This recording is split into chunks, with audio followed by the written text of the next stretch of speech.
Hey everybody, welcome back. In today's episode, we'll be covering all the differences from Attack on Titan Season 4, Episode 2 called Midnight Train, and it's going to be covering chapters 93, 94, about half of 94, and half of 95 also. So we got quite a few of them here, so let's get started.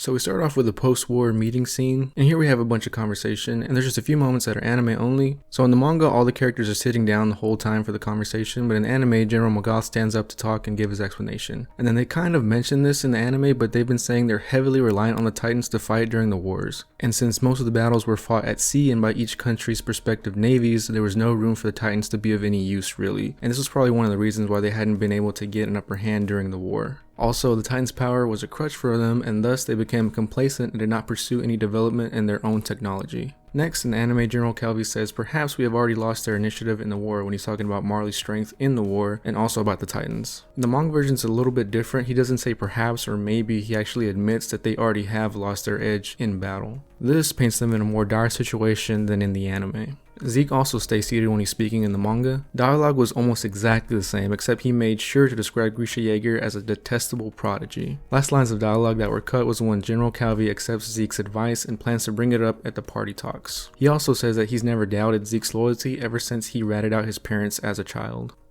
Next, we're up on the rooftop. Zeke tells a joke to Colt about him finding out about his secret ass-wiping technique. In the manga, he continues the joke and he asks the general if he's really that interested in Eldian asses. The next part is exceptionally more detailed in the conversation though. General Magath explains to Zeke and Colt in the anime about their failed attempts of sending scout ships to Paradis. He says that every ship sent there has never returned. Zeke explains that there's at least 2 Titans that must have been blocking their escape for the ships to never to be able to come back. The manga though goes more in depth on this topic. Zeke explains that Paradis likely has the power of 4 Titans. The Founding Titan, the Colossal Titan, the Female Titan, and also the Attack Titan. Eren probably has the Attack and the Founding Titan powers, and he's not sure about the other 2, he says. If they had died, then they would have been born inside of a baby, but there hasn't been any found in Marley. He then says it's possible they are using the powers of all 4 Titans, and then Colt jumps in to ask if they know how to pass it down. He's basing this question off of Reiner's reports upon returning from Paradis. Zeke then goes into a recap of the events leading up to this moment on how Grisha Yeager was snuck in by a revolutionary named the Owl, and then Grisha taking the Founding Titan powers from the Reese family. This would also include memories on how to pass down the powers of the Titans. Then when he tells General Magath about it being 2 Titans, we are shown a panel of the Attack Titan and also the Colossal Titan. After that, Zeke tells him about Paradis' other strength, the flying force of freaks with swords and bombs. He also tells them about the Ackerman family, which he says are the byproducts of Titan science. Zeke then ends the conversation with him saying, "I never want to meet them again." Galliard is still clearly upset about his brother being killed and has resentment towards Reiner. Reiner wakes up and thanks Galliard for saving him in battle. But in the manga, Galliard only says he did it so Marley wouldn't lose the Armored Titan due to Reiner screwing up. This whole conversation is Galliard trying to get a reaction out of Reiner. Next, after Galliard accuses Reiner of acting like his deceased brother, it then cuts to Pieck walking in. In the manga, we get Reiner's reaction and we see the pain in his face as he tells Galliard he's exactly right.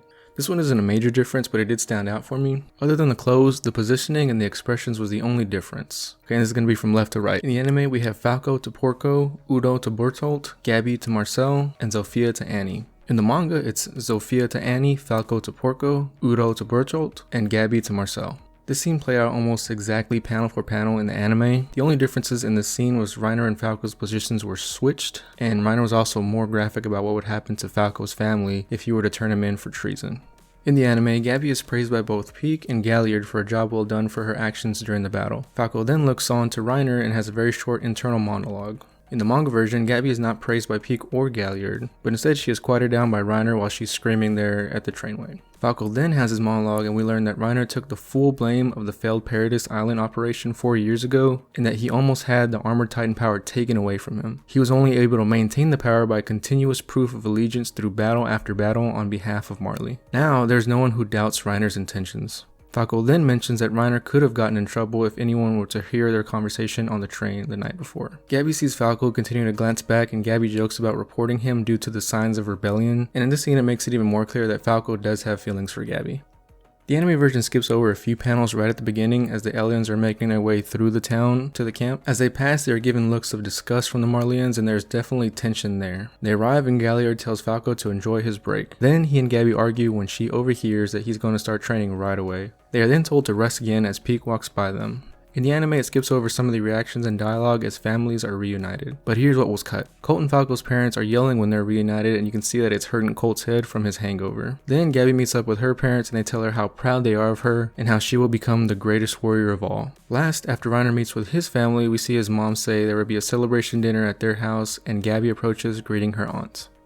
The anime starts a scene in the middle of Gabi's story, and we just miss a little details about her thinking in the situation. Next, Reiner's mother says she wishes that those island devils disappeared, but she's more direct in the manga, saying that all that's left is to wipe out those damn devils. Gabi reassures her that us warriors will protect the aliens from those devils. This Gabi comment was not in the anime, but it shows us that Gabi has the same mentality as the general alien public in Marley. Furthermore, Reiner tells his family about the monsters in Paradise Island. These are the people he was talking about from his descriptions. The potato one was so funny, and it was obviously Sasha. The idiot who forgot why they went to the bathroom was Connie. The insincere jerk was John. The elf who only cared about others was Marco. Single-minded fool and the chumps that followed him were Eren, Mikasa, and Armin. Then in the manga there was a group shot of a lot of people. Lastly in the anime we see Reiner's mom get up and close the window, most likely in fear that someone overhears this blasphemous conversation that they're having. And this was an anime only action by his mother.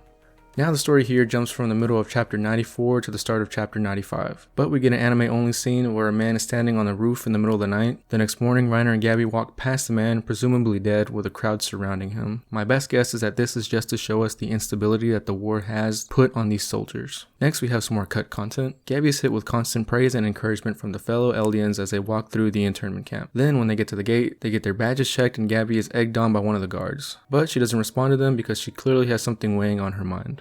In this next scene, there's one part that I was really disappointed that they made a cut on. The Titan Warriors and Colt all meet in the War Chief's room to discuss the current situation. In the manga, Galliard gets jump scared as he reaches the top of the stairs because Peak is walking on all fours when he gets there. This was a really funny moment in the manga and I'm still upset that they cut this out, man. Moving on, a lot of Zeke's dialogue is cut in this scene. Zeke explains how the hatred of aliens has grown throughout the world due to the Titans being used to stop any opposition from other nations. He expresses his concern that if the Titans become obsolete, then there won't be any need for the alien race at all. And the rest of the dialogue is still in the anime for the most part, but some of the dialogue is said by other characters and it's kind of mixed around a little bit.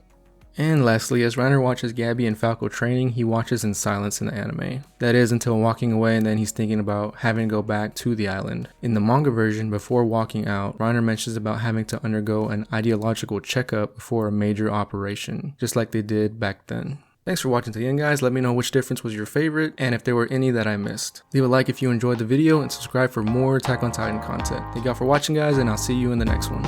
Peace.